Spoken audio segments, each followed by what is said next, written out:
Shout out to the Dub. Hey, watch this. Hey, number one Dub. Football talk is a big hit. Sunday nights to Wednesday nights, we striking a match cause we lit. Y'all know the name, we call it the Dub. On Friday nights, it feel like a club. Getting that VIP treatment on the sideline, they showing us love. Great interviews, go Hoods, putting in work, go good. Texas youth and high school talking to page on Facebook, hold up.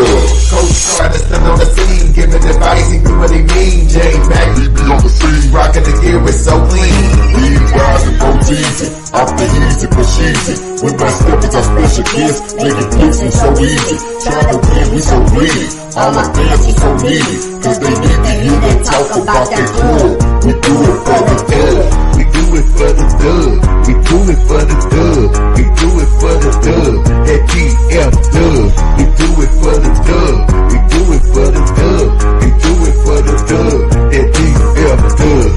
Welcome to the Dub, number one high school podcast starring Matt Stepp, Jeremy McInnes, Coach Carr, and Brian Reiser. Well, all right. What's happening? What's going on? Welcome to the number one talk show. Speak out. Speak out. Speak out. Speak out. Speak out. Speak out. Going to the next round. Salute. Get ready. Dub salute. Hey. J Mac with the Dub. We're here with the victorious OC, Coach McHugh. Hey man, tell me, man, hey, that was kind of tough, man. It got a little ugly that second half, man. But just walk us through it. Man, like I told the kids, they haven't stopped us yet. We continue to stop ourselves, and we have a young and inexperienced team, and it shows at times because we do one little thing that stops us from moving the ball. We get a first down, have to come back because of a penalty, and you know that's stuff that we correct every day at practice. But with inexperienced teams, sometimes it shows up and shows up and shows up. Luckily, we did enough good things to get the win, and that's all that matters. That's all that matters. Like I told Coach Lynn, we don't apologize for W. No, we don't. Hey, absolutely. But what are we working on? I know you got a couple, got an off week next week. So what are we working on to kind of get this offense where you want it to be? Luckily going into the bye week 5-0, it's a good opportunity for us to talk to the kids about correcting the little mistakes that they're doing wrong. I mean, offensively, I feel like the scheme it has worked when it works, and when we're struggling, it's because of stuff that we're not doing that we're coached to do. So just preaching, being coachable, going out there and not being selfish and doing what you're not coached to do. And I think going into the next game, we're gonna move mountains. So. Hey man, I love what I'm seeing. Continue to prove me wrong, but once again, I think against it, man. I don't know what. We need some pressure, though. It's good. It's good. Hey, if it's working, let's keep going. Yeah, you do. There you go. Congratulations, Coach. Appreciate it. You great, Coach. That's the Dub, man. Appreciate the love. Salute. What up, fellas? What's up, fellas? My guy, McHugh, on his way, man. He on his way, man. I'm telling you. I think he got a position coach now over there at SMU, man. So, yeah, he's on the field now. Yeah, well, he will be on the field. Yeah, he will be this year, man. So shout out to McHugh, man. I'm telling you, dog. I have an eye for talent. And look, ADs, I'm only gonna charge you a small fee. Hit me up. I will tell you who the next great coach is. There we go. It won't cost you. I won't even hit you that hard. I'm gonna hit you though. Get started early tonight. yeah. I ain't gonna hit you that hard, but I will hit you though. Ain't no doubt about that. So we need to tell Cody Groves to hit you up for Mesquite Horn. Hey, if Coach want to bring a winner to Mesquite Horn, Cody Groves, hit me up, brother. I'll text hit me up. I'll text. Yeah, text him my number. Tell him don't even worry about no coaching search. I give him 3 names, and he can't go wrong. And I ain't got a horse in the fight. I'm just trying to help y'all out. That's all. Generous man right there. Generous man, hey, man, I'm just doing the Lord's work. Hey, Jay, tell him, Jay, you know, when the new coach come over, tell him, hey, it's a 2-year realignment clause. So coach ain't going nowhere for at least 2 years. Yeah, you got to give. Well, I always say it, though. I always say like this: when you get a new coach, you got to give a full class. So, really, unless they just fall out the bottom, you should get 4 years. You know what I'm saying? I agree. I think it's fair. Yeah, no leaving. The coach got to stay at least 2 years. At least B-Rod's trying to lock him in. He trying to make sure I'm the coach knocking don't leave. him in, Jay. Hey, I'm knocking him in, Jay. If he leave, he owe us some money. Yeah. Hey. Hey, Natasha, we actually are going to talk a little playoff basketball tonight. That's why we got Matt on. Matt is going to cover a little playoff basketball. I don't really know about girls basketball, so. All I know about the girls is Cedar Hill keep winning. I know Lancaster girls are still rolling though, man. The lane, they rolling. They got I think Flower Mound or Braswell. They play Braswell this week. They play Braswell. It's a state tournament this week, ain't it? Or is it? Semifinals are Monday, Tuesday, and the state championships are Friday, Saturday. So Lancaster girls. Okay, my bad, Matt. My bad. I didn't mean to rub. But how they not playing Cedar Hill? Cedar Hill's Division 1, I think. I think Cedar Hill's playing Flower Mound. So they have Division 1, Division 2 now. So I guess I know a little bit about girls. I knew Cedar Hill's playing Flower Mound. We gonna make it work. Lancaster's playing Braswell. We will cover it just for Latasha. My prediction: Coach Jack, Coach KB, they'll be in San Antonio Saturday. Lancaster girls gonna be down in San Antonio Saturday. That's my prediction. Now, what about the boys? What you think the boys gonna do? Lancaster, they've been winning. I mean, they kind of slipped by in the first round, I think, against Shoemaker. I tell people all the time, the Killeen schools can play some basketball. And time out. Did we get permission from Swaggy for me to come on and talk basketball? Did Swaggy give you the green light to allow me to come on? Yeah, last I checked, Swaggy with the Hutchins, and I think he's comatose. He comatose. Hey, listen, you get too many of those Texas Twinkies in you, I get the itis too. Put you down, yeah, for sure. Yeah, but I know Lancaster boys in the first round, they had to hang on. Like it was either an overtime game or they hit a last second shot to beat Shoemaker. Those Killeen schools can hoop. Yeah, they can play some basketball, but Lancaster, I think they got they got to go out of town this week. Conroe Grand Oaks. So we'll see. Start to get the Region 2, get into Musty Land. It's it's tough. Man, I saw two of those Prosper girls' school. I saw Prosper Richland and Rock Hills. At least earlier in the week, still playing. So that's awesome for those new schools. Yeah. What they doing in Prosper, but yeah, they got it. Yeah. Walnut Grove still playing. I'll tell you what, Frisco boys, they play some good basketball in Frisco. Heritage, Memorial, Reedy, I think either got beat Lancaster, or not Lancaster. Reedy's been good. And then Panther Creek had a good team till they ran into Carter.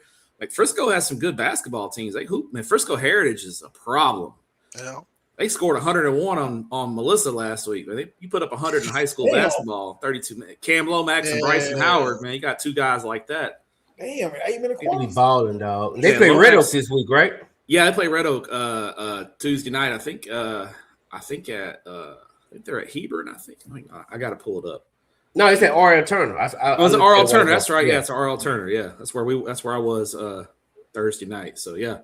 Man, Frisco Heritage is a problem. You got two guys going to SMU and Duke, there's Swaggy. He in the kind he go Swag. Appreciate you, Swag. Appreciate. I know Swag real happy right now because Carter. He should be, man. Really Carter looked great. Everybody was kind of talking about Panther Creek and Carter and Panther, because Panther Creek gave Kimball a really good game last year. J-Mac, we were at that game. Yeah, that was a good ball game over at the Arlington Event Center. Right there in downtown Arlington, and Panther Creek had Wagner. The Wagner kid had scored like 51 and had like two other 40-point games. They had another kid, and man, Carter. I love how they defend on the perimeter. Man, they got a little guard, number 10.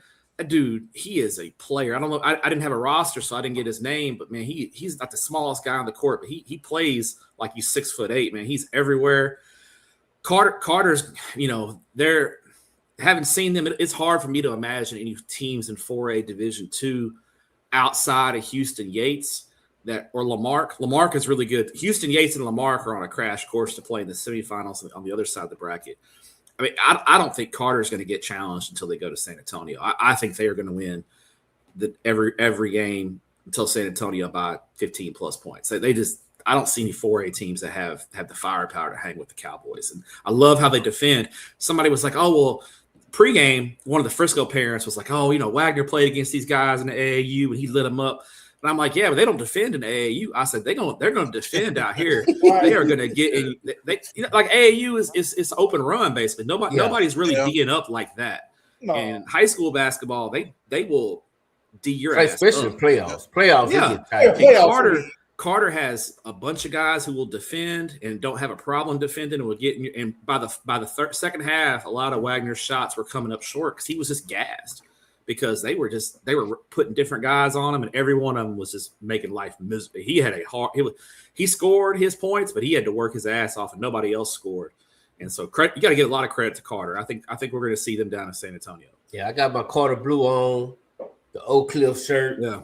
How great would it be to see Carter and Kimball in state winning two different divisions, man? Oak Cliff just stand up, baby. There's a good chance of it. I do think Kimball has a potential tough game in the fourth round against Paris.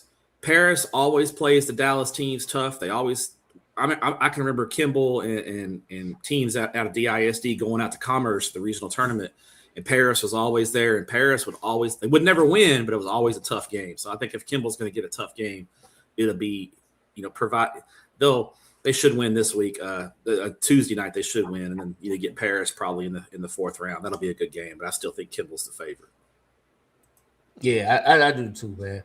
But hey, real quick, we got to do a plug, man. My man Solomon, Solomon. I need you to tell everybody YouTube channel. Solomon went out here putting out some good content. You know what I'm saying?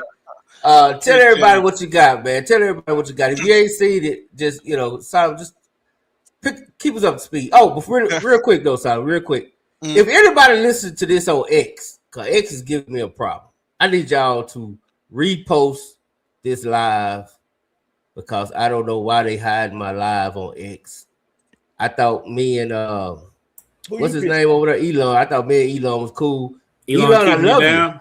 Yeah, I mean you get my $12 every month, Elon. Come on now, play my video. But if you watch it on X, man, just hit the repost for it. Make sure you get out. Go ahead, Sam. Yeah, you good. Yeah, I was trying to see. Be right because I can't even retweet it myself.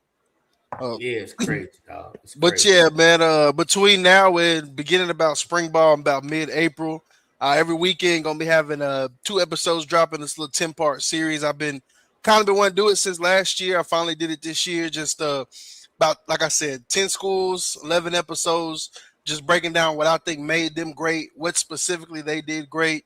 Got to start with South Oak Cliff this week because they're the only team that is gonna have a 2-part, both offense and defense. So man, it's really fun. If you like, just watching film, break down film, stuff like that, man, it's really fun. So I appreciate everybody that tuned in.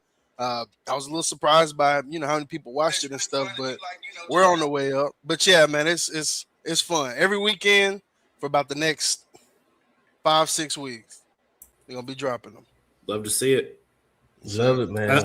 Hey, Solomon, we talked on email, so you got to find that. That's something nobody else is doing, and I think that's a great lane for you to be in. I'm excited to see the content you got coming out. I watched the first one. I got to go back and watch that second part, but I watched the first part. Yeah. Hey, man, you're doing a great job, dog. One thing about it is, trust me, the haters going to come.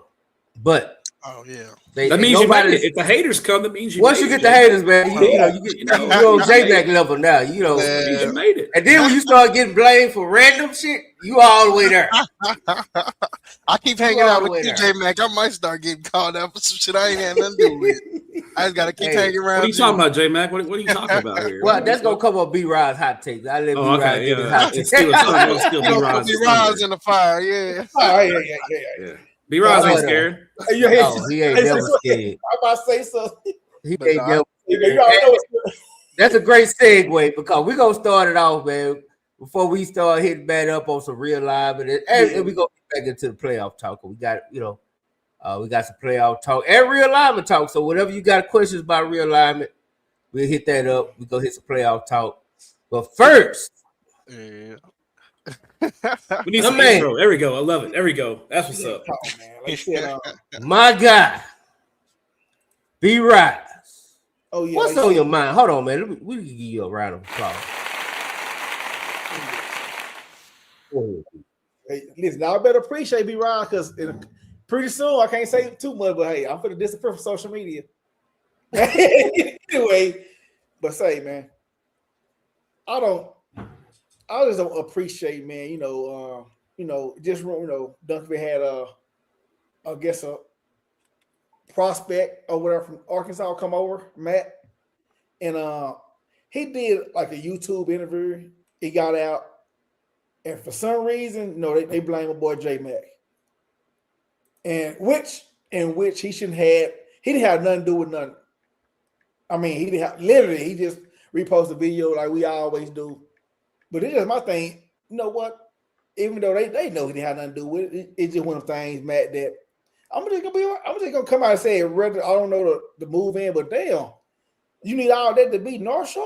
Like, God damn, I'm just saying, like, you got to get a kid from Arkansas, Little Rock, man. I'm just saying, but anyway, nah, we can't get blamed for everything, man. The Dub can't get blamed for everything, and if you got to get a quarterback from Little Rock, Arkansas, I don't know what else to say. But hey, don't get on us though. I mean, I'm just saying the Dub never doesn't record on Thursday nights. Why are we blaming the Dub for this? You know, I mean, Kendrick doesn't look anything like J Mac or B Rise or Pat. Like they don't look anything alike. What we do? I mean, but here's the thing, right? Like I told J Mac this Friday, and I was driving to my basketball game, and people nowadays don't read. They don't have context. They just react. They just type without reading, without having it. I mean, somebody could go on the Dub Facebook tomorrow and post that Matt Stepp got a penis growing out of his forehead, and there would be somebody that would be believing it. Oh yeah, I sure saw him the other day with it, and it's just like co-sign and everything. Yeah, and don't have any idea about it. So it's like, speaking of the haters and everything, I stopped paying attention to what people say because half the people don't read, they don't have context, they just react. And so, it was the Dub had nothing to do with that interview. And sometimes when stuff like that happens, people want to look for somebody to blame. And I guess the Dub was an easy target for that. And it was you're falsely accused. You're falsely accused, J Mac. Vindication is at hand. Story of my life, man. Think about it, man.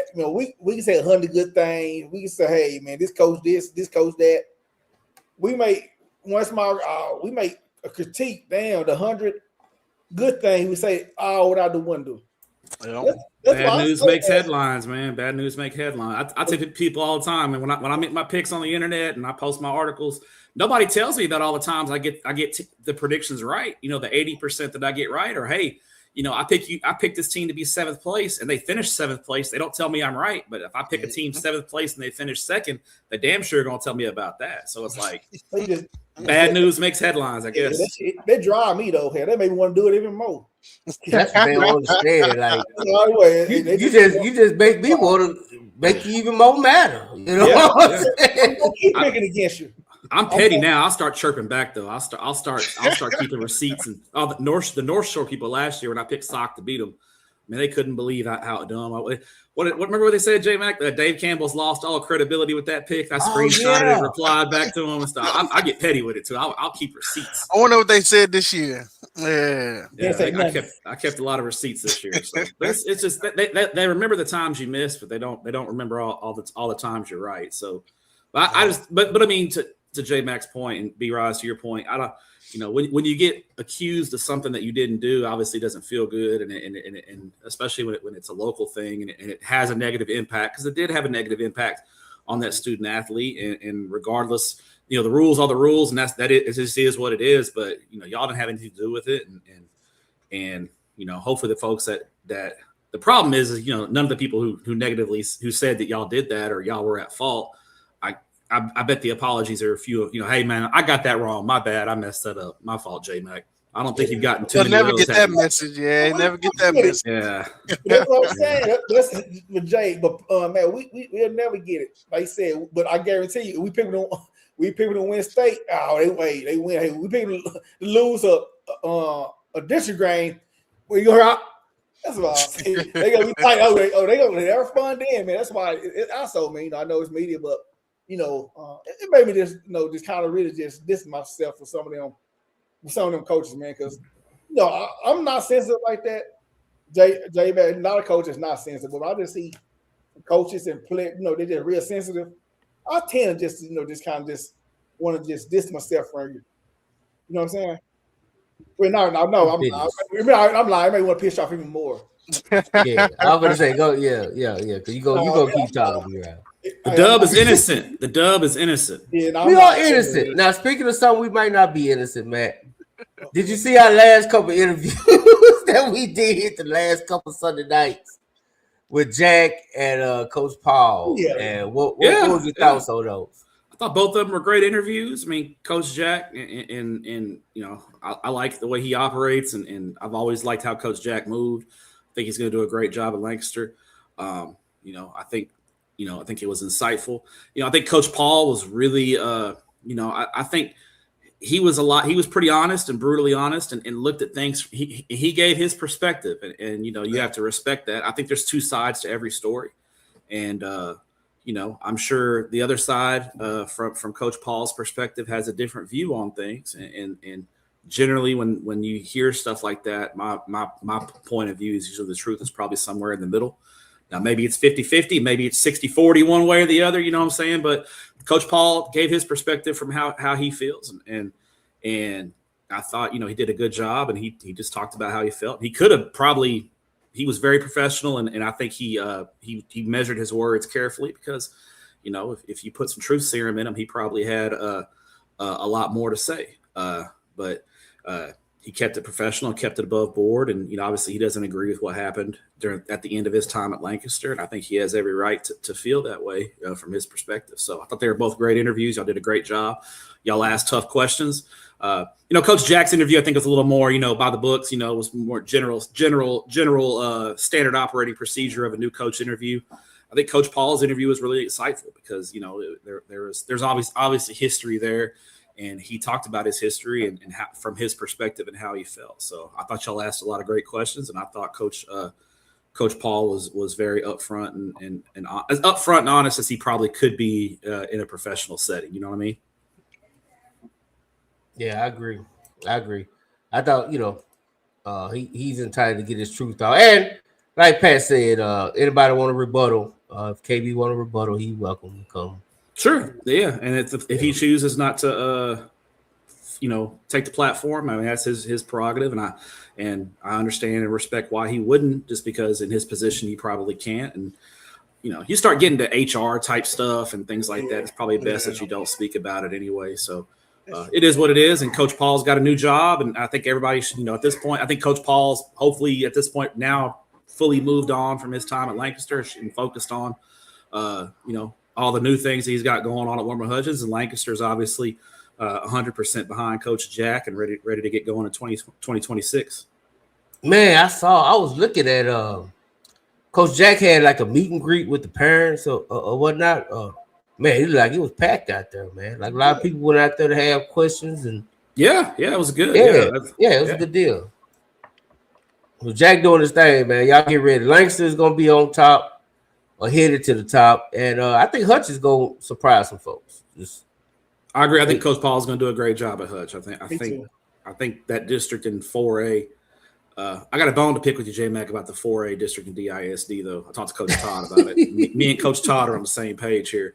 But I think Coach Paul is going to have Warmer Hutchins very quickly. It's going to be a 3-horse race instead of a 2-horse race in 8-4A Division I, where right now Carter and Kimball, it's kind of Carter, Kimball, and then the rest of the pack. I think Hutch is going to start to creep into that top 3 at some point. But it is not. I'm gonna call it now. It's March 1st. DISD is not going to sweep the Fort Worth district. Those two districts are about the same. I think it's going to go 2-2.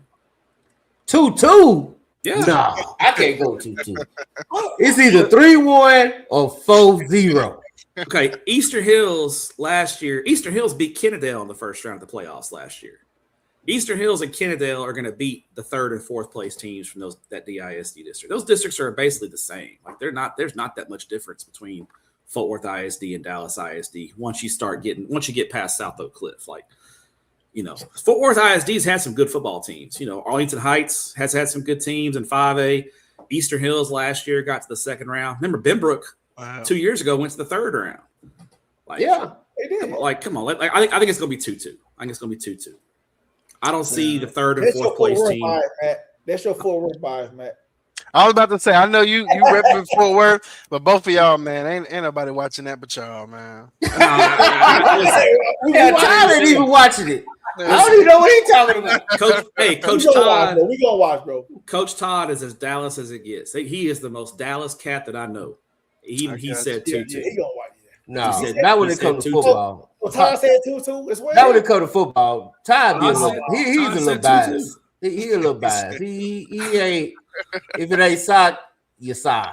All right. I'm just saying. All right, let's J Mac. I'm undefeated in lunch bets against you and Pastor Tutson. Now you have paid. We won't talk about our friend from Texoma. He has not yet. I guess that don't go in the Texoma rules. We're going on year 3 at this point. Do we want to put a wings bet on District 7-4AD1 versus 8-4AD1 in the playoffs? I'm saying 2-2. If it's 3-1 or 4-0 Dallas, I owe you wings. If it's 2-2 or 3-1 Fort Worth, it won't be 3-1 Fort Worth, but 2-2, then you owe me wings. You take the tiebreaker. I take that bet, man. All right, we in. There we go. Lock it in. Lock it in. I take that one. March 1st. The first March bet 1st. of next season. The ISD versus Fort Worth ISD plus Kennedale football. 2-2. What y'all think about Dunbar versus Hutch, though, if it came down to, because I know they're starting the season out with that one. So you got Fort Worth versus Dallas to start the season. Y'all gonna pick on that, or y'all gonna wait till postseason? I'll wait till postseason. Okay. Week 1. That's a fill-out game. Yeah, week 1, 2. A lot. That's one thing about week 1. To never get too. Obviously, I think we overreact on the week 1 results a little bit too much because it's our only data point, and so there's always some weird results and things that we get wrong, and the media gets wrong, and things like that. So try not to overreact too much on week 1. So I think Dunbar and Hutch will be a good competitive game. If you ask me today on March 1st, I probably lean to Hutch, but that's because I have Dunbar being. I think I got Dunbar like 5th. I think I don't think Dunbar's even going to make the playoffs in that district next year. So. But even so, Dunbar did beat Hutch 37-0 last year. I think it was 37 or 38-0. So, man, that was last year. It's a new year. Yeah, it's a new year. But no, gonna be interesting. It's gonna be interesting. That's gonna be something to see. 2-2. I hope not. Todd, if you're watching, get in the comments and co-sign 2-2. Yeah, he said 2-2. He told me the same thing. I can't see it, man, because I feel like Hills and Kennedale, Eastern Hills. I feel like Carter Kilmer is an automatic, and I just know whoever the third team is gonna be. And if it's Hutch or Pinkston, I think it's gonna be they will get it. Okay. That just we'll see. Y'all kicking Lincoln out? Didn't Lincoln make the playoffs? And Lincoln. Lincoln won the district last year.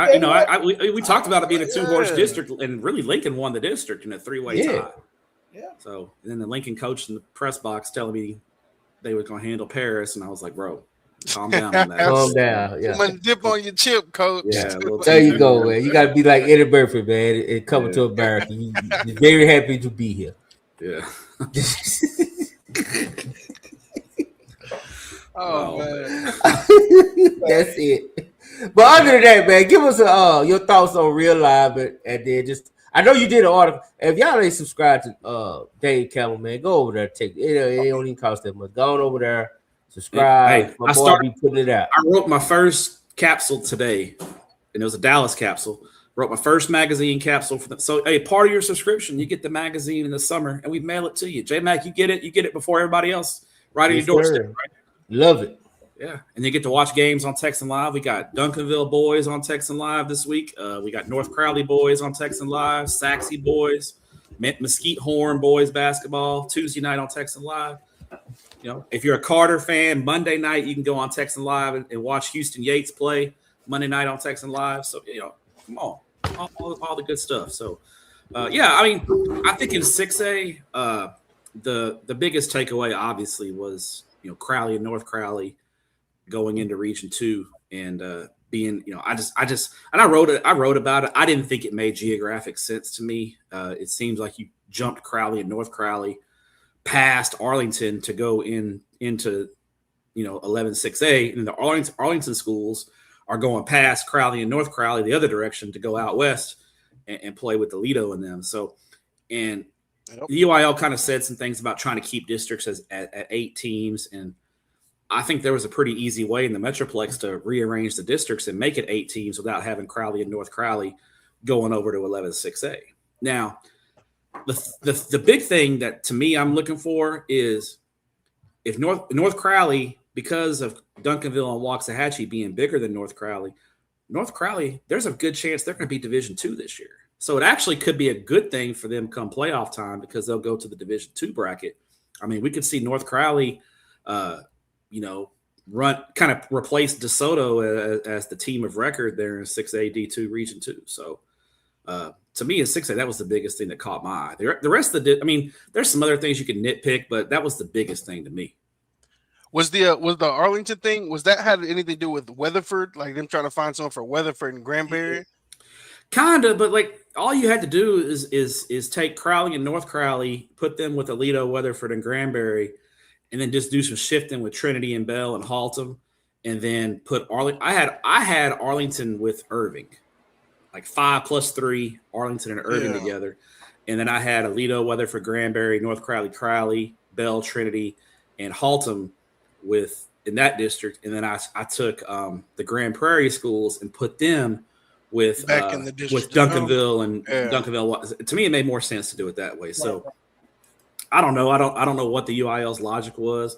They use like AI and they use a compute. Used to be the UIL would literally be in a room with a map and they'd have push pins and do rubber bands and stuff. Now they do it all with AI and stuff, and it's probably more efficient. Well, let me ask you a real question. Alignments. I want to get a real answer from you. Do you think it has anything to do with trying to protect that beautiful Aledo district streak? Because that is like the longest standing streak in like the nation for district sports for any school. Yeah, I don't think so. I think they just used AI, and for whatever they probably put a parameter in for AI that said 8-team district, and that's just how it landed. To me, but I think it's wonky. But I can't imagine the UIL cares too much about Aledo's district winning streak. Like it doesn't really impact the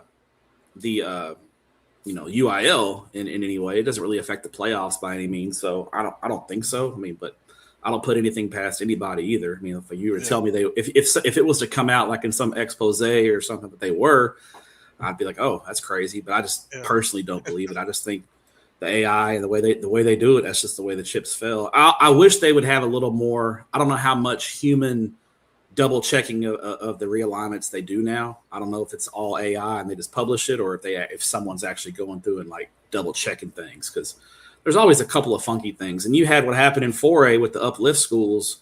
I think the UIL needs to not put charter schools, especially charter schools that have not played UIL football.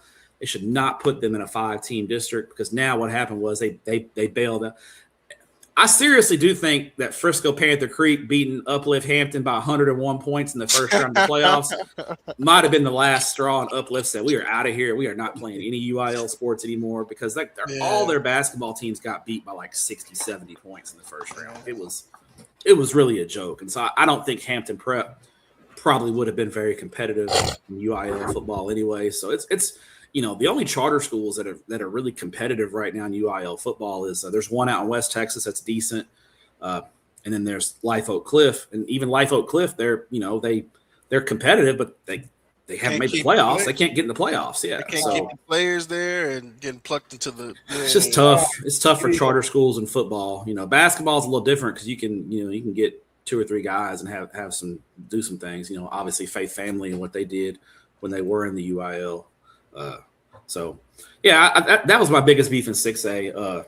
5A, the biggest thing in D1 is the Metroplex got an extra district. We got more teams in 5A D1 now, because it used to be last alignment Metroplex was District 3 and 3 through 7. So you had District 3, 4, 5, 6, 7. We had 5 districts. Now we got 6 because it goes District 3 all the way to District 8. So no more first round games in Austin for Region 2. That's good.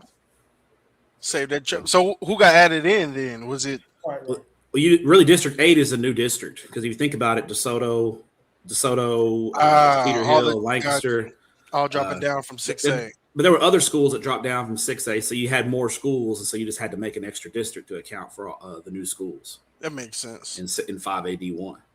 So, yeah. And So who was that all Fort Worth district in 5A? Who was they gonna play first round? The Azle? Yeah, the Denton Ryan district. I mean, Denton Ryan gonna run, man. They got a. Oh my god. They got a nobody from Denton Ryan's gonna. I guarantee you, if you had Coach Tolley on, he's gonna tell you how tough it is, and we're not gonna overlook it. He's gonna give you that coach speak, right? Because he doesn't want his kids to get complacent. Mm-hmm. But I mean, listen, Denton Ryan doesn't win Region 1 in 5AD1. It'll be a major upset. They are. If they not in the semifinals, something is up. Something went horribly wrong. Yeah, El Paso, Amarillo, and Fort Worth is the biggest problem. It'll be a major upset if they're not in the state semifinals in 5AD1. Sure. Yeah, that's the perfect bet. Even though I am curious to see where they play Timberview. That'll be a great game week 2. I think Timberview's got a nice little schedule. They're opening up with West Mesquite, and then they play. Denton Ryan. Denton Ryan. I can't remember who their third game is again. Oh, Richardson. Richardson. Yeah, they're playing Richardson. Hey, shout out to my man Holloway. It's his birthday. Happy birthday, Coach. Happy birthday.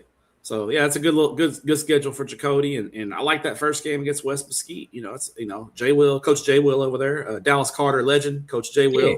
He will be coming on Dub real soon. We got him in line. Man, Jay Will is one of the nicest, best people out there, man. I'm glad, obviously he was down in San Antonio, so a lot of people up here didn't get to know him as a coach. They just remember him as the football player and track star when he was at Dallas Carter. I think he played at Baylor, had a nice college career. But he's a really good coach too, and I'm excited to see what he can do because West Mesquite's got some talent coming up through the pipeline, and I think so far they've kept a lot of those pieces together, even through the coaching transition. So I think West Mesquite, I'm excited to see. I'm actually going to go to West Mesquite and Mesquite this year, week 5. I'm excited to see all that young talent at Mesquite High. And that 2029 class at Mesquite High is loaded. And Ralph, I think he's going to have the Skeeters pointed in the right direction here real quick. I do too, man. I believe in Ralph. I think Mesquite will be just fine in 5A. They just got to give him a chance. Like, you just got to listen. If you are in Mesquite, Texas, and you are a zone to Mesquite High, you're a Skeeter person, man. Get behind Coach Thomas. That dude, look what he did at Yates with much fewer resources. He built Yates up, and look what Yates did this past year. The first year he was gone, he had that program built they went 11-1 this year and they were this close to playing on Thanksgiving weekend in 4AD1. Man, Yates, he did a great job at Yates, and you can see it. He's going to do a great job at Mesquite. They just got to get behind him and everybody get the boat rowing in the same direction. They'll do a great job. He's got a track record as a coach and as a player. I know those seniors, like, if you've been freaking like the last 2 years you spent playing, in the District of Doom, and now it's like, shit, y'all, we got a chance to do something. I'm sure that's gonna, spark some flames and some kids. So. They got a chance. They're dropping down, and I think they're in a district that obviously Crandall's going to be in the mix and Tyler's going to be in the mix, but I think it's going to be very competitive. With those teams in that district, I think Mesquite's got a chance to not only get a playoff spot, but I think Mesquite has a chance to compete for one of those top 2 spots. I do too. That's perfect, man. Like I said, Ralph has got a chance to really kind of put his stamp on and get Mesquite rolling. Because, like I say, the king of Mesquite is wide open. Yeah, the throne is wide open because Jack left, and I think right now everybody's kind of fighting. So Jay Will and West Mesquite are going to try to hold on to it, but West is going to be. Mesquite High is coming for the throne, and then we'll see what happens at Horn, even though they're 6. And I think Coach Orr there at Poteet, man, they got a lot to be excited about at Poteet. Man, their realignment in Division II. It was a little weird that they put him in the Dallas ISD district, but that's great. It's great for them. They automatically slided for at least second. It's great for them. And, it's at least Sock, I think Sock's going to get a competitive game in district play. Not a more competitive game. Somebody's might actually put up 7 or 10 points. The starters might make it to halftime. Yes. And that hasn't happened in district for Sock in a while. So that's a good thing for Sock that later in the year they'll kind of have a playoff kind of tune-up game. Obviously, they're going to be big favorites against Poteet. I'm not getting on here saying Poteet's going to give Sock a run for their money, but Poteet this year is Poteet this year is infinitely better than anyone in that SOC district aside from SOC. Like Poteet's going to be a lot better than anyone SOC's played. They all going to watch some Poteet film. They'll have to watch film and game plan like a playoff game. They'll have to put, and it'll be good for them. So in Poteet, it's a great, really not. But like some people were like, well, why are they, especially SOC fans, rightfully so, are upset they lose that non-district game. They like to have those 3 games. When I look at the alignment, where is a good place to put Poteet? There's really not a good place to put them in Region 2. Like, do you put him with Terrell and Greenville and send him out to Texarkana? That doesn't make any sense to me. Why would you make him travel to Texarkana when all the Dallas schools are 20 minutes away? Right. Would you put him in Timberview's district and send him all the way south into Tarrant County? That's over an hour. Yeah, especially to Joshua and it's over an hour to Everman and Joshua and Burleson. It makes sense. It really wasn't a good place to put them. Just the way they drew the lines, there just really wasn't a good spot to put Poteet. So it is what it is, and it's great for Poteet though. Hey, my man, Uncle C. I think Chisholm Trail got a chance or Denton. I don't know what. My guess is David Beatty is going to have Denton rolling at some point. So Denton basketball is rolling. The basketball team is rolling. Denton basketball is good. Man, they got a 6'8" cat that can handle and shoot. Man, he can play. That kid for Denton High is really good. They got a nice squad over there. They're good. Yeah. I'll tell you my pick for second in District 3, Sherman. Over Chisholm Trail? Yes. But I think Chisholm Trail is going to be right there. It's all those teams are evenly matched, but I think Chisholm Trail, Sherman, Denton, all kind of Brewer, I think is in. No, Brewer's in with Fort Worth. Brewer got a Fossil Ridge. They got another good deal, yeah. Everybody that used to be in district with Alito is probably really feeling good right now. Yeah. Sherman's been playing Lone Star, so in Wakeland. So it ain't like they've been playing in some scrubs. So I think Sherman, I think it's a real fight with Sherman, Denton, and Chisholm Trail, kind of for those 3, kind of that order. I think those are the 4 playoff teams, and I think they're kind of fighting for the order. Fossil Ridge just isn't the same anymore. They've kind of struggled recently. Azle has a new coach who came from Anna, so we'll see what Azle can do. Coach Rigg coming from Anna over to Azle, so we'll see what he can do. Saginaw's been okay, but I think they're going to take. They had a great year 2 years ago. They got in the playoffs this past year, but we're definitely down, and I don't know if they can sustain what they've been doing. There you go, man. So what we talked about 5AD2. Did you see anything that stood out other than Poteet going to the Dallas district, which I don't think is a bad thing. I really don't. No, it's a great thing for Poteet. I think district is it 3? That's a weird district with that's what I'm Argyle and Eagle Mountain, which J-Mac, you know where Eagle Mountain is.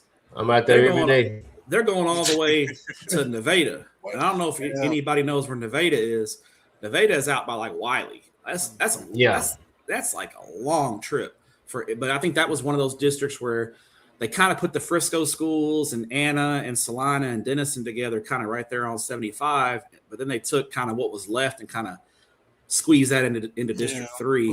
Lovejoy is kind of an outlier too. Lovejoy and Nevada on one side, and you got the other side. You kind of got the Colony, who's kind of in the middle, and then you got Argyle, Colleyville, Grapevine, and Eagle Mountain. So it's kind of a weird mishmash of teams. And I think they just kind of didn't have a whole lot of good places to put them, so they just said, "Hey, let's just put them all together." It's a weird district, though. It's an odd district to me. I think in District 7, District 7 is going to be a lot of fun with Midlow Heritage and Timberview kind of leading the charge there. Man, watch out for Burleson, man. Coach PT has done a great job there at Burleson. They were just on the cusp of a playoff berth last year. I think Seguin is probably the early pick to get third. But then I think Burleson and Joshua probably are fighting it out for that final playoff spot because Joshua's coming down. And Sherman is getting the brand new stadium, so they'll be open week 3. So that was the only stadium that was older than Red Oaks. Yes, Sherman. Man, I wanted to visit. That's a stadium that's like right under the highway, right? Right on 75. I wanted a cool to visit. I know they were rebuilding it. No, they built a new state. They had it on campus, but then they only had they were only playing sub varsity there, and they actually built it up to host football. Yeah, it's kind of a shame. It kind of broke my heart. I'm not gonna lie. I really wanted to visit that stadium. It's old school, man. It's old school. Great. But hey, I ain't gonna lie. The best looking grass out of anybody. Yeah, Sherman does take. They did take care of their grass. I will say up that way in Texoma. Since we're beautiful. talking Texoma, Denison, their stadium is still downtown. Like their stadium is still in the middle of town, but they redid it, so it's a nice new stadium, but it's right downtown still.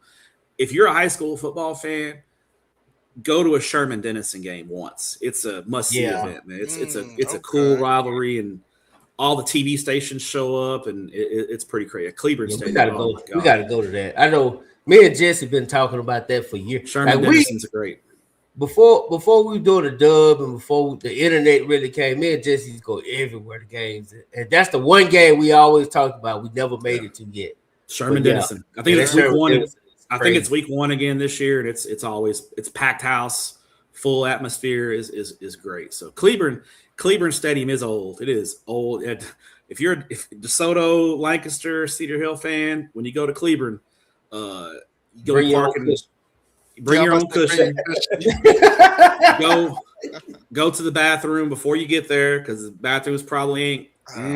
It's porta potty probably these days. Yeah, no, it's old ass bathrooms, man. You know how them old bathrooms when you go pee and you just pee on the wall and there's just like the water dripping down from the wall. Drips down. Yeah, one of them old stadiums. Yeah. I can't. I'm surprised they got that old school where it just look like one long sink. And everybody, yeah. I can't imagine what the ladies' room looks like. It's cool. Go to the bathroom ahead of time, and you probably gonna be parking at the Whataburger or grocery store parking lot, walking across the street, because there ain't a whole lot of parking in Cleveland. It's right downtown. That's fine, because DeSoto and them won't be there long anyway. I wouldn't even go. I have time. It'll take you longer to get there. It'll take you longer to get there. To watch the game. Probably. Yeah. It's an old stadium, so. That's crazy. You see anything in 4A before we touch a little bit of basketball? Yeah, I mean, I think 4A, we talked about Dallas and Fort Worth ISD playing each other. You got the Pac-Man district there in Region 1 with like Aubrey and Lake Dallas and Ranch View, and it goes all the way around the west side of Fort Worth down to Alvarado and Decatur to Alvarado? Yeah. Jesus. I mean, I mapped it. Alvarado to Aubrey is like 74 miles, right? That's 74 miles through Fort Worth on I-35. Imagine driving that during 3 o'clock on a Friday afternoon. It's gonna take you almost 2 hours to get there. Man, I'm on 35 all day. You don't want to be on 35 at 8 in the morning. No, 35. I know 35 in Dallas is bad, but 35 in Fort Worth is just as bad. It's not worse. No, Fort Worth is that 35 is even the toll lane. Yeah, it's rough. It's tough. I'm glad I get paid hourly because I don't mind sitting in it. But no way I would pay you. Yeah. So at 4A, the one thing I will say is I feel like I was talking to Ishmael Johnson from the Dallas Morning News. They a lot of the elite 4A teams, have kind of moved on to 5A. Like there's kind of a vacancy in the Metroplex in Class 4A of that elite kind of title contender. Maybe Springtown or Decatur, but the Dallas Morning News doesn't cover them. But that's kind of fringe, Fort Worth teams. But the elite teams, there's kind of a vacancy there in 4A. So I'll be interested to see, at least in Division 1, who fills that vacancy in 4A D1. 4A D2, I think Brock and Sunnyvale, the two kind of best teams in the Metroplex. Sound like East Texas still gonna run 4A, man. Listen. Until otherwise noted, just put Carthage. Just Carthage. Or Kilgore. And Kilgore, I'm about saying Kilgore for D1. Well, Kilgore, though, I think they graduate. They're going to probably take a step back. Just talking to folks out there in East Texas, their sub-varsity struggled last year. They graduated a huge group of seniors. Yeah, I could see Kilgore taking a step back next year. It'll still be good. Don't get me wrong. It's Kilgore, but I don't know if they're going to be that state level team that they have been in the past. But Carthage and D2 though. I mean, it's Scott Surratt. He's like, I think I did his playoff record. So I was talking to Chakotay Coleman and Steven Jackson about this, right? Like most guys' playoff records are like 500, or maybe a couple of games above 500. Because think about it, even your best year you can do in the playoffs, the best you can do in the playoffs is 6-0, right? Most guys are 1-1, 0-1. 2-1, maybe 3-1 if you have a great year, that kind of thing, right? So it's hard to get a good playoff record, right? And Scott Surratt in the playoffs is 87-8. My guy has lost 8 playoff games and won 11 state championships. Yeah, man. They got to make 30 for 30 for him. That dude right there. I mean, he's 11-0 in state championship games. Like, yeah, that's crazy, man. It's hard for me to say. That's GOAT status right there. I mean, that's like, I don't know. That's an untouchable record in my opinion. And he the highest paid coach in Texas. Hey, I mean, shoot, how do you argue with that? What's the negotiation look like in that room? Like, yeah, he just comes in there with all his state championship rings on both hands. You know, got the two on one finger. You know, now he's got 11 of them. He's the highest paid. Like, it ain't no negotiation. He just come in and say what he want, and they say okay, and they go eat lunch. Cool. We're adding the budget. Go win us another one, coach. Look, anybody, man, he the highest paid coach in Robe Harris Green 40 years. Robe. And think about it, he's making that money in Carthage. Like, it's cost of living. Exactly. So it's really like he's making a lot more money if he was. It's like being a millionaire in Dallas, damn near. Like, he's. That man, he's the GOAT, man. He's. Well, let me ask you this, because y'all been watching him before this class that just graduated. Do you think? Because you talk about Kilgore, they took a big drop off of that. That senior class was amazing. Mm-hmm. Do you think he'll have any issues trying to rebuild that, or you think it's clockwork? I think I expect a little bit of a drop off, but that's early on. But I mean, Carthage is. I mean, this has been going on for almost 20 years now. That's what I'm saying. They've just reloaded and just kept it going. You know, so a down year for Carthage is losing in the semifinals or something. You know, I mean. This class that Carthage would have, they've won 3 out of the last 4 years, and they would have had 4 in a row had they not been upset by Gilmer in the 4th round in overtime when they decided they were going to throw the ball instead of give the ball to KJ Edwards in overtime, and the quarterback got sacked and fumbled. But that's what it is. Prosper coach is the highest paid in the Metroplex, but statewide, DSW, Carthage, Scott Surratt's number 1 and late last I checked. Yeah, it's him and what's that school district down by Houston? That the other one, Lake Travis. I thought it was him and Lake Travis coach. Oh, I thought it was the old Allen coach that went down. Oh, Barbers Hill. Barbers Hill. They pay good money too. Yeah, for sure. Yeah, for sure. So no, man, it's crazy. It's crazy. Some of these coaches making real good money. Yeah, real it's good. Market rate. It's capitalism. Yeah, market rate. Got to pay. There's a market rate for good coaching, and a lot of these guys are also handling other duties besides being a head football coach. Mm-hmm. A lot of them are administrators. They're campus coordinator or athletic director. Scott Surratt, right? He's the athletic director of Carthage ISD. So Carthage actually did play a 6A school last year and beat them by 40. Carthage did play a 6A last year. So who did they play? Who school in South Texas? San Benito. Okay, I don't know if that counts. I mean, San Benito's a pretty South Texas. I mean, Carthage has 700 kids in the school, and that's true. Yeah, I seen them kids out. They 6A kids. I will say Carthage's frontline talent for sure. It's the depth that gets you. Even like you talk to South Oak Cliff, and most years it's the frontline talent, but then the depth. Especially if you have to play a 10-game schedule. That's where it would get you. In a 1-game scenario, you could probably get it done. But could you go through the pounding of a 10-game 6A schedule when you have, 700 kids, or in Sox case, 1,400 kids, that kind of thing? It's that 10-game grind, and then 6 more playoff games, right? That's the grind that it takes on you. If you don't have the depth, you lose. That drop off between your starter and your backup is a lot bigger. Now, I think a Sox and Carthage game would have been good. It would have been fun. I'd like to see that. Yeah, I would like to see that. That would have been fun. Because it's too similar. I'm telling you, man. I don't think Carthage would be able to hang with them in the trenches, man.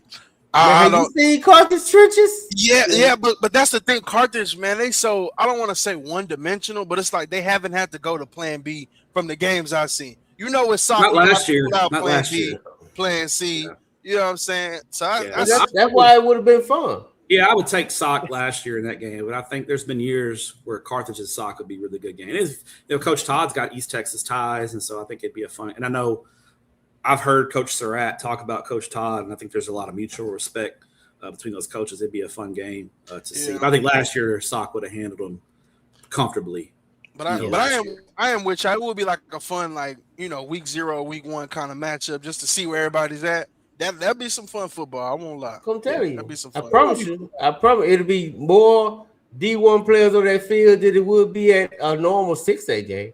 Yeah, you're right about that.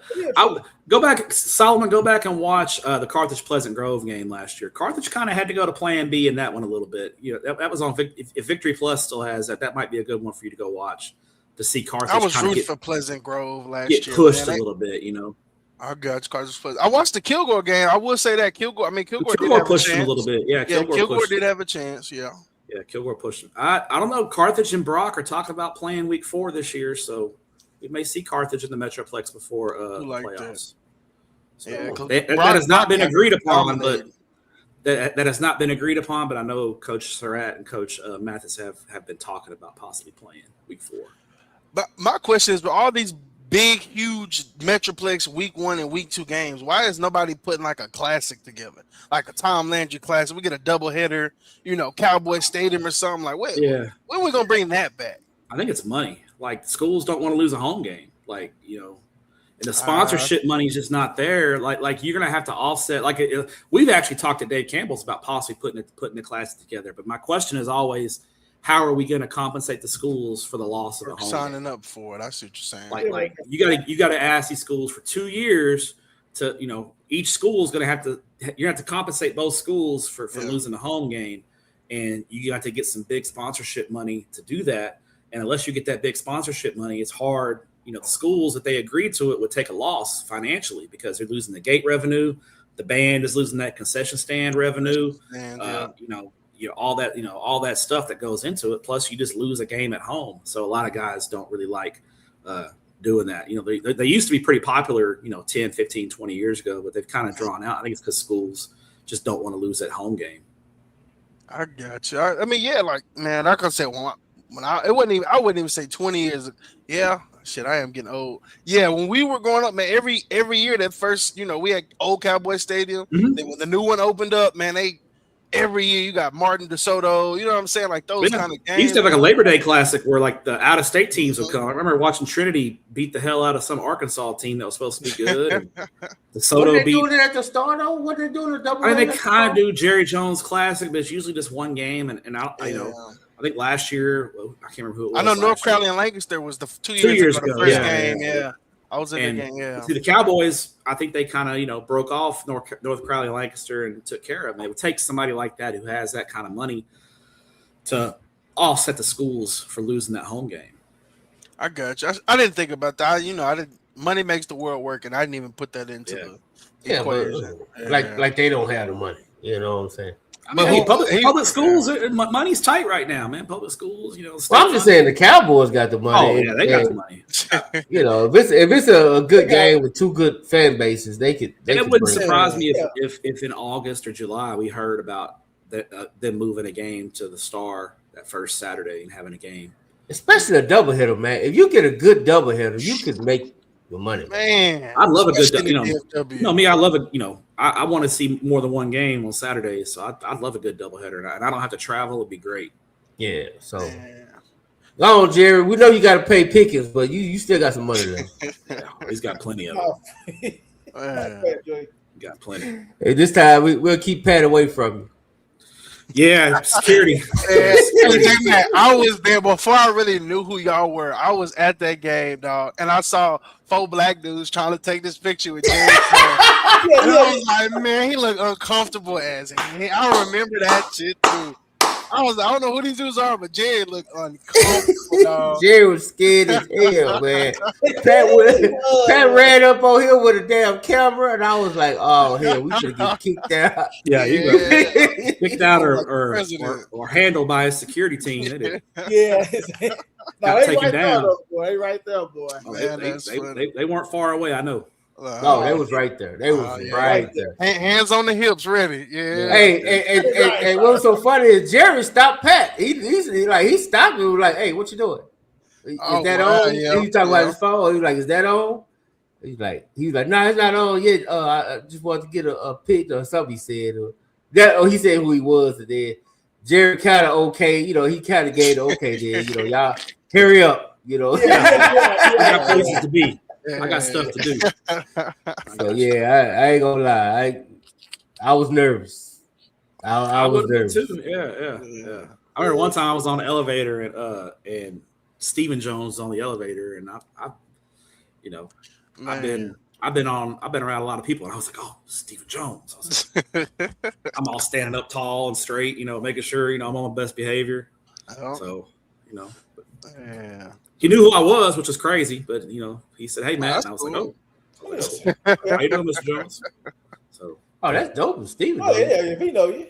I mean, he's a big high school football fan, so I mean, yeah, because his son, right? Yeah, and I mean, I feel like the backwards hat's pretty recognizable. So, yeah, can't miss trademark. Yeah. Big white guy in the backwards hat, with the backwards hat. Yeah, right. That everybody know. Hey, Alito was in the Arlington district. I think with the Granbury and Alito, Granbury, and Weatherford, and the 5 Arlington schools. Yeah, I saw Glassby Field the other day. Man, that's a nice place. And I finally got to see Glassby Field when I went over to Martin for the for the relays. When I went over there for the North Crowley basketball playoff game, first round, and so I got there early and it was still daylight, and so I kind of walked around and checked it out. It was nice place. And supposedly, Weileman and Cravens are going to be rebuilt and look just like that. That's why I said. That's why I'm going to wait. I got no reason to go to Martin, man. So I'm gonna wait for them to build that. I drove by Lamar Saturday. I took my daughter to breakfast in Arlington, and afterwards, she had to go to Walgreens. She wasn't feeling well. Yeah, right across the street. Yeah. And so we drove right by Cravens, and they haven't even started on Cravens yet. I'm like, man, you still got holes in the track, and I mean, I know it's not going to be this year. It's supposed to be open. Craven, they're supposed to be open in 2027. So I know this year they're using Glassby, and I think they're still using UTA and Choctaw for. They're still trying to get permits for what I heard. Right. Yeah. Gotta get Ricklin on that. Ricklin, come on. Hey man, something going on with ISD and the city. I think they kind of beefing a little bit, and they got some beef. Yeah. Hey man, heads got to get greased. You know what it is. My mom was on the AISD school board for 9 years, so I used to hear about all that stuff. But we're out the loop now, so we'll see. Ain't nothing changed. They still beefing. Yeah. And like just to get those indoor, all the Arlington schools got those indoors built, and I know that was a whole process when they got that taken care of. So, when it gets done, it gets done. Yeah, that's true. Yeah. Hey, speaking of which, B Rise, North Crowley played Capel at Timberview Tuesday. Basketball. It's a good game, yeah. If you can't make it, we'll have it on Texan Live. Oh, will that game be on Texan Live? Oh, that's dope. Yeah, have it on Texan Live, yeah. It's Tuesday, Jay? Tuesday night, 7:30. Hey, the great thing about basketball is it 7:30 or 7?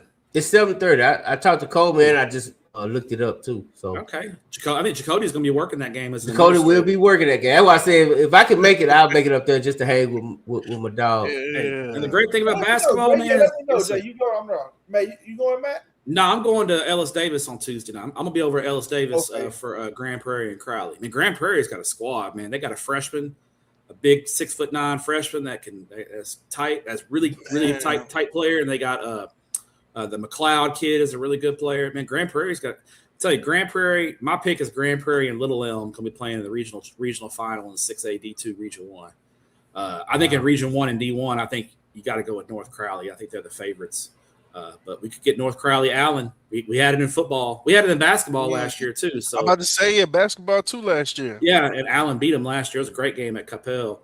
And so it's about to be some really we're in the third round of the boys playoffs, so the games are really good now. It's good basketball. I'm excited to go over to Ellis Davis Tuesday night and watch Grand Prairie and Crowley play. But yeah, it's a great game at Timberview. Capel and North Crowley should be good, man. Capel beat Martin it hit a 3 right at the buzzer to beat Arlington Martin Friday night. So Solomon approves. Yeah, you give Tepper a fist bump for me tomorrow. Yeah. For sure. Tepper sent me a text. He sent me a little fire emoji when Capel beat Martin. Yeah, so, and this is a game to play, right? This is a game to it's 4th round, right? What round? No, Tuesday is 3rd round. Friday is the 4th round.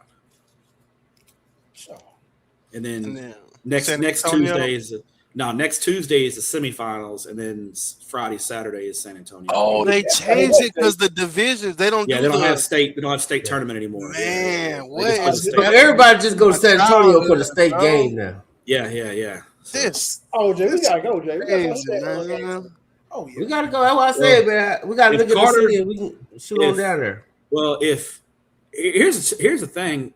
If things go the way they should go, you could have 3 DISD teams playing on Friday at San Antonio at state championships, because you got Madison, you got Carter, and you got Kimball. All 3 could be playing on Friday in San Antonio, and then you'll have 5A and 6A on Saturday. So, like, here's my thing. If you're going to go down to San Antonio on Friday for the DISD games, you might as well get a hotel room and spend the night and come to the games on Saturday.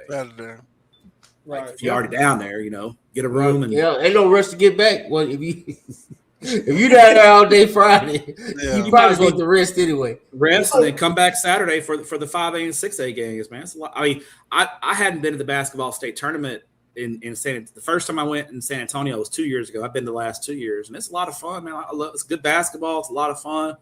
It's not that expensive to get in. And basketball, man, and now the day isn't as long now because, man, basketball goes quick. Like, man, you're out of there. Man, I love it, dog. I hate it because you can't be late. No, you can't be late. But I love it because it's an hour, 20 minutes, an hour and a half. Be early. Don't be late. Yeah. Be early. And the last time I've been to state, I think somebody just put that. It was in Austin the last time I that was the last time I went before 2 years ago. The problem I'm sorry. Go ahead, man. The problem with Austin now is, like, usually number one, parking downtown is a nightmare. Yeah. And then number 2 is the hotel situation in Austin, because usually the boys' state tournament is the same weekend as South by Southwest, and that's the last time they had it in Austin. There were teams that couldn't find hotels in Austin. They were having to stay in Temple and drive in. I did not know. So that's part of the reason why I moved to San Antonio. Well, that and because of the conflict with the arena and hotels, and San Antonio's got a lot more hotels, and they had an available arena with ample parking as well. The Alamo Dome's got plenty of parking, so it's able to handle the event a little bit better. I do miss it being in Austin, but I like it in San Antonio. I don't have a problem with it. It's a good time and good basketball, and I enjoy watching it. It was great. In Duncanville and Bel Air last year was a great crowd, man. It was awesome atmosphere. Good game. I watched it. It was a good game for sure. Yeah. And you go get you some of that bubble gump or whatever that restaurant. Every time I go to San Antonio, I go on the Riverwalk. You go there? Yeah, I go there every time. Man. I don't know why. I just go there. J Mac a tourist, man. I don't go eat on the I don't go eat on the Riverwalk, man. I don't know. I go to the Riverwalk, man. I smell that dirty water every time. I call my coaches in San Antonio. Where do locals go? Tell me where the local spot. I actually, no lie, I found a really good Jamaican spot in San Antonio. It was really good too. Wow. I found a good Jamaican you spot. was really looking. Jamaican spot in San Antonio.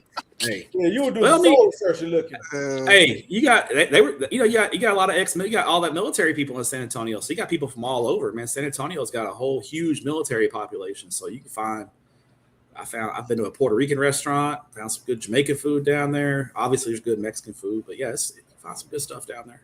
There you go. I'm with you, man. Bring the tournament to Fort Worth. Bring it to Funky Town. Dickey's Arena would be that'd be a great. The only negative I have on San Antonio is the Alamo Dome is not really a basketball facility, and so you can get a good crowd in there, but it sometimes feels like it gets swallowed up. Even though they try to put the curtains up and try to make it more intimate, but it's not. Put it in Dickey's, man. Dickey's would be great. Yeah. I think they're hosting conference. I think they host conference tournaments, so I think they got a contract. Yeah, with I think the American conference. Yeah. So they can't. That's the problem. Until Fort Worth gets out of that contract, they can't really bid for it because the UIL.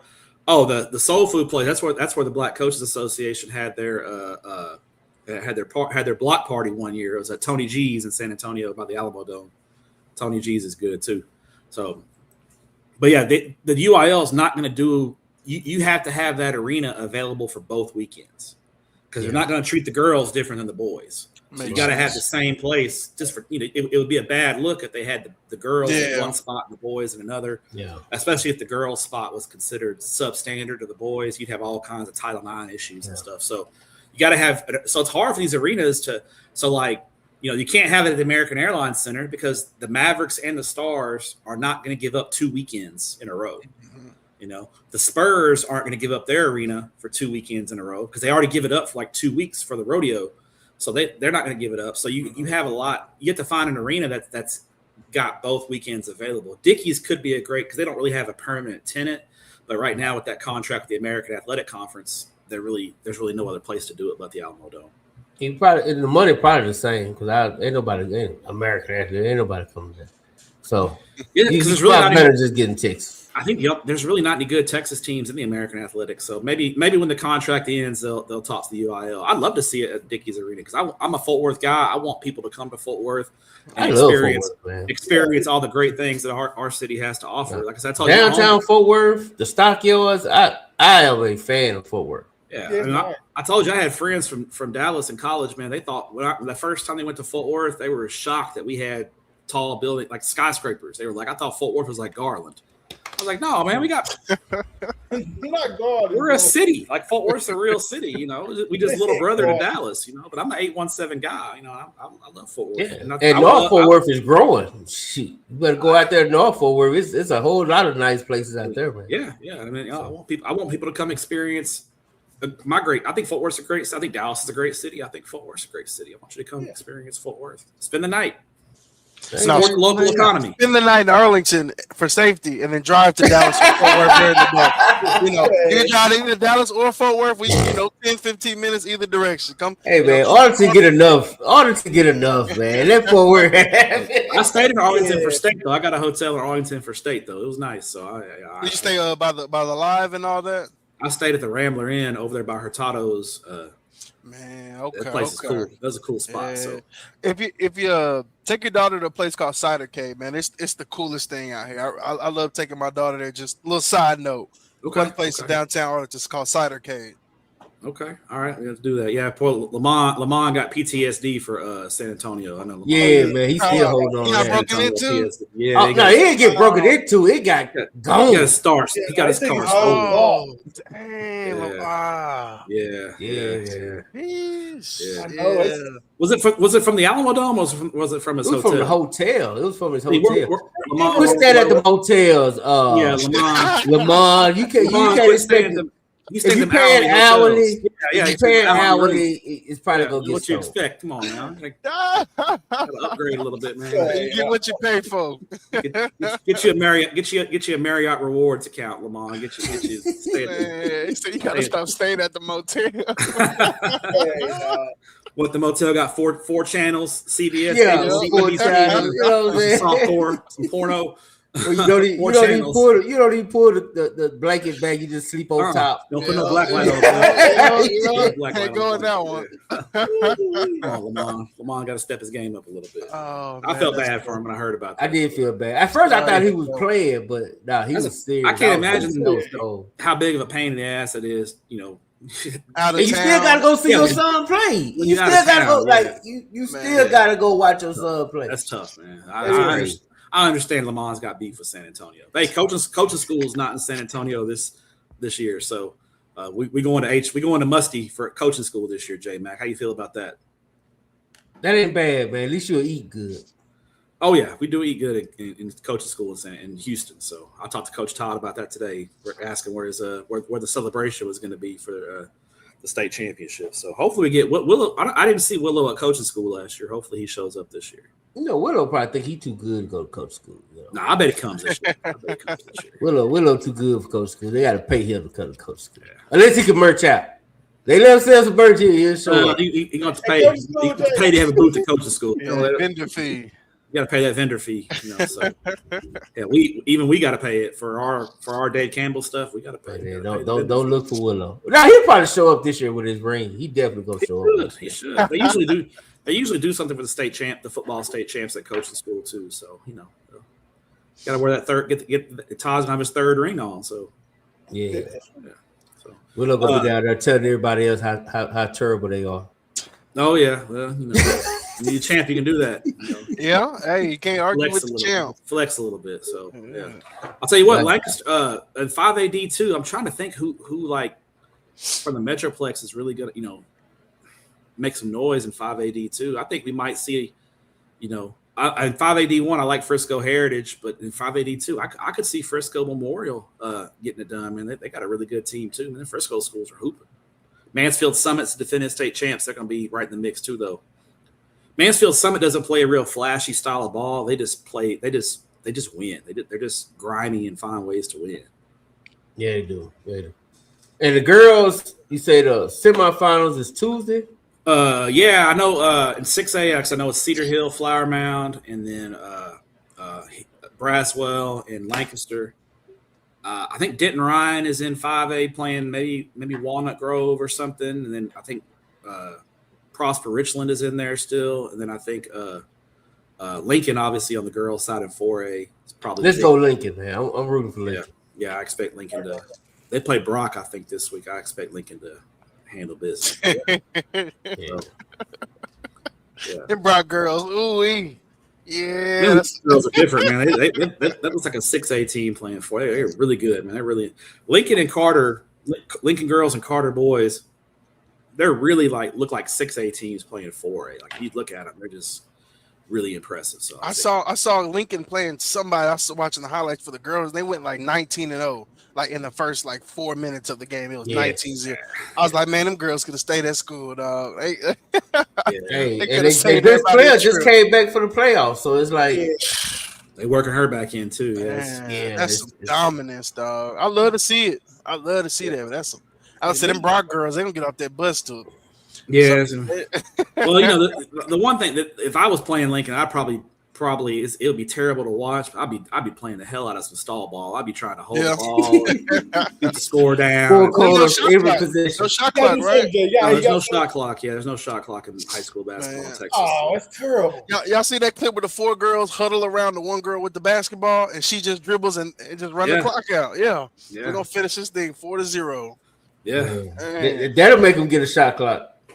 I think the problem is I think the most people want a shot clock in high school basketball. The problem is implementing it, right? Because you can't just implement it in 6A. You got to do it all the way, right? And so you got to think about then you got to have someone that's competent that actually can run the shot clock. Yeah, and so you get some of these podunk towns, man. They barely got enough. They barely got a person to keep the books. Much less you'll have some 90-year-old lady keeping the shot clock, Esther over there, Esther from down the road.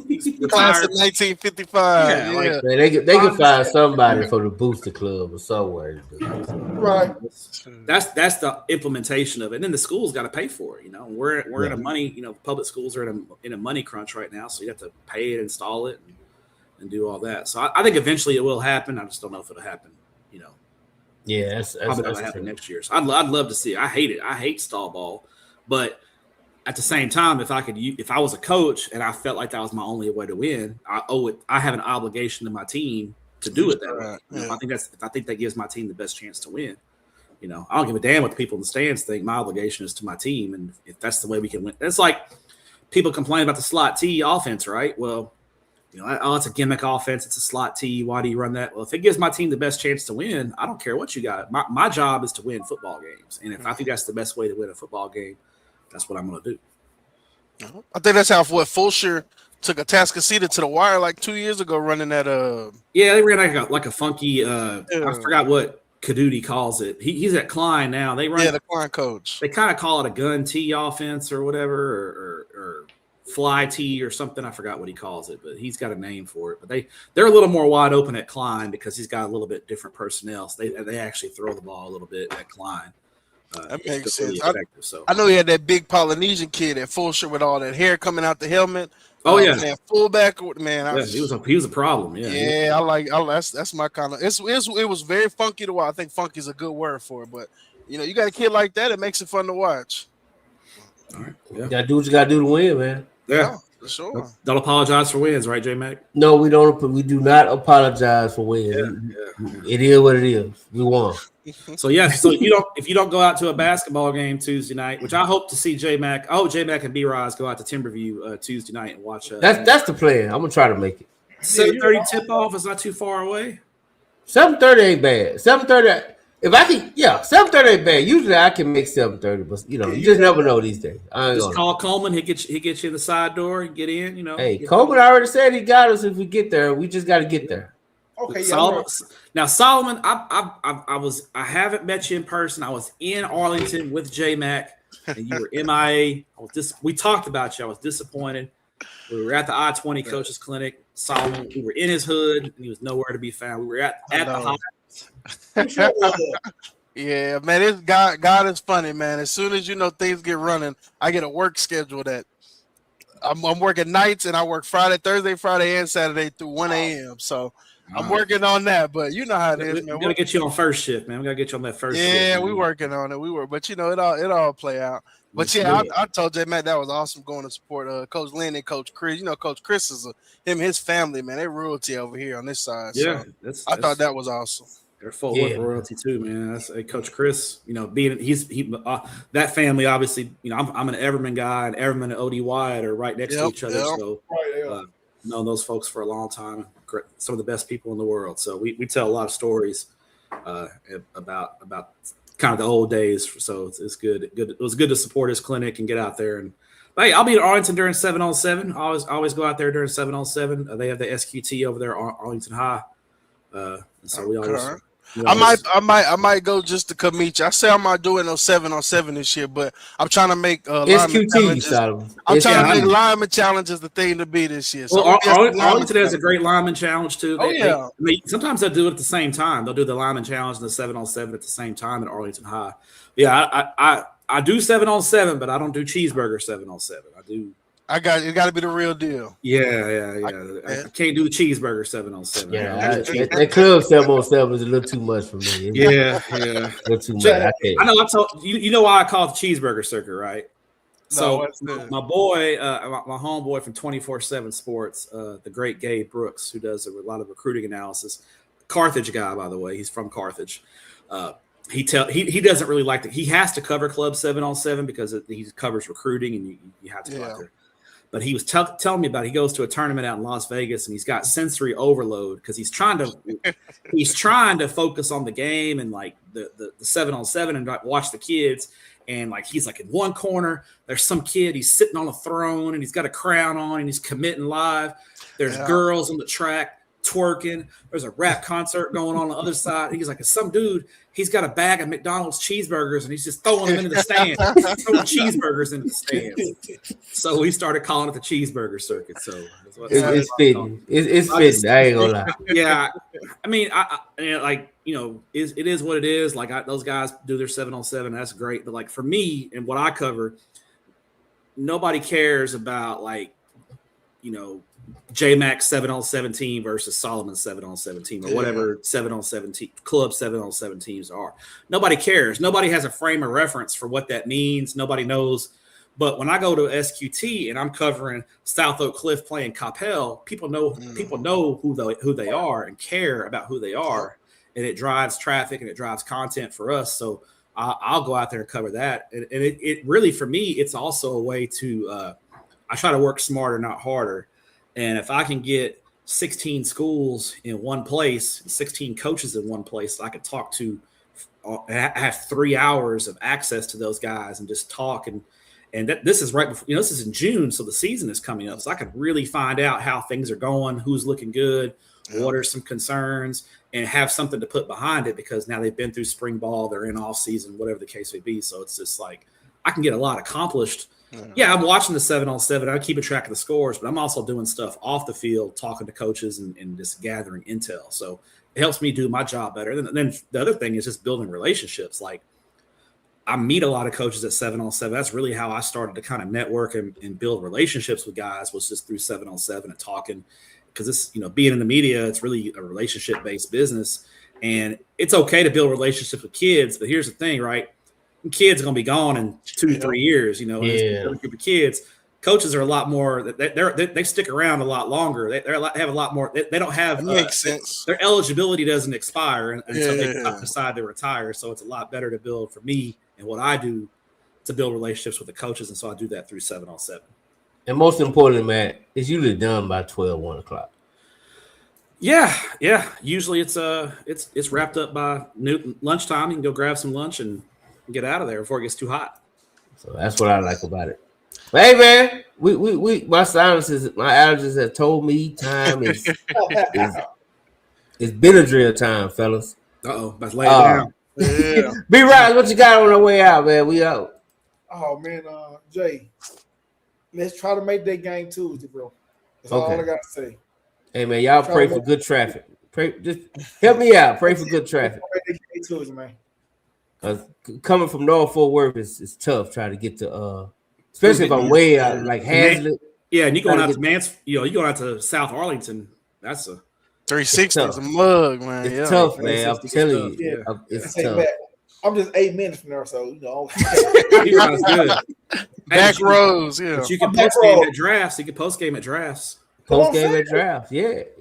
Hey, we get there. Ain't no telling what we're gonna do if I can make it. We gonna kick it because the game over by 8:30, so we got time.